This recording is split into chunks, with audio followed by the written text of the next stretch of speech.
विवाह को लेकर सुप्रीम कोर्ट का सुप्रीमो बयान। कोर्ट की संवैधानिक पीठ ने कहा, हिंदू धर्म में होने वाली शादी विवाह कोई मजाक का खेल नहीं बल्कि एक संस्कार है। सुप्रीम कोर्ट की बात सुनकर गदगद हुआ हिंदू समाज। सुप्रीम कोर्ट ने समझाए विवाह की असल अहमियत। अभी हाल ही में भारत की सुप्रीम कोर्ट ने हिंदू विवाह को लेकर सुप्रीमो फैसला दिया है, जिसे फैसले का सीधा संबंध भारत के तमाम हिंदू परिवारों से है। आज हम आपको इसी खबर के बारे में क्रमवार तरीके से बताने जा रहे हैं। दरअसल अभी हाल ही में सर्वोच्च न्यायालय ने कहा कि हिंदू विवाह गाना और डांस, शराब पीना और खाना या एक कमर्शियल ट्रांजैक्शन का आयोजन नहीं है। इसे हिंदू विवाह अधिनियम के तहत वैध समारोह का अभाव के रूप में मान्यता नहीं दी जा सकती। जस्टिस बीपी नागरत्ना और जस्टिस अगस्टीन जॉर्ज मसीह की बेंच ने हिंदू विवाह को परिभाषित करते हुए कहा कि हिंदू विवाह एक संस्कार है जिसे भारतीय समाज में ग्रेड वैल्यू की संस्था के रूप में दर्जा दिया जाना चाहिए। अब ऐसे में आप ये भी समझ लीजिए कि आखिरकार न्यायालय ने ऐसा क्यों कहा है। दरअसल इसको लेकर जानकारी मिली है कि 2 प्रशिक्षित कमर्शियल पायलट्स ने वैध हिंदू विवाह समारोह किए बिना तलाक की डिक्री की मांग की थी।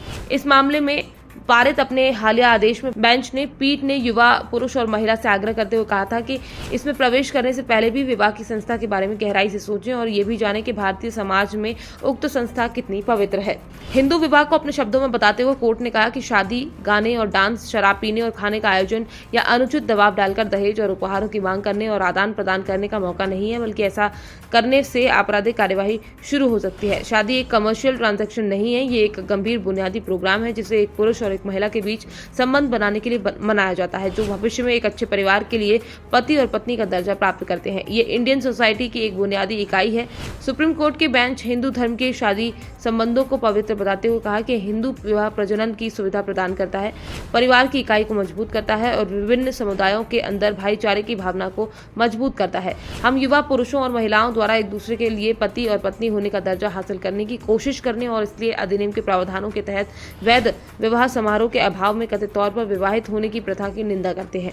जैसा कि मौजूदा मामले में सामने आया था, जहां दोनों पक्षों के बीच शादी बाद में होना थी। इसी के साथ हिंदू विवाह को लेकर ऐतिहासिक बैकग्राउंड से भी कुछ तत्वों को उठाते हुए सुप्रीम कोर्ट की बेंच ने कहा कि 18 मई 1955 को अधिनियम लागू होने के बाद इसने हिंदुओं के बीच विवाह से संबंधित नियम को कानूनी रूप दिया था और इसमें न केवल हिंदू शामिल हैं बल्कि लिंगायत, ब्राह्मोस, आर्य समाजी, बौद्ध, जैन और सिख भी शामिल हो सकते हैं। हिंदू धर्म में होने वाले इन्हीं विवाहों को कहते हुए सुप्रीम कोर्ट ने जोर देते हुए कहा कि विवाह के रजिस्ट्रेशन के कई लाभ ये है कि विवादित मामले में शादी के तथ्य का प्रमाण प्रदान करता है, लेकिन अगर हिंदू विवाह अधिनियम की धारा 7 के मुताबिक कोई विवाह नहीं हुआ है तो रजिस्ट्रेशन विवाह को वैधता प्रदान नहीं करेगा। फिलहाल सुप्रीम कोर्ट के इस बयानों को लेकर आप क्या कहना चाहते हैं, इसको लेकर आप अपनी राय हमारे साथ कमेंट बॉक्स में लिखकर साझा कर सकते हैं। फिलहाल सुप्रीम कोर्ट समय समय पर वाद विवाद को लेकर इस तरह की आदर्शवादी बात कहता रहता है, जिससे समाज के लोगों को मार्गदर्शन मिलता रहे। Bureau report, PTN news.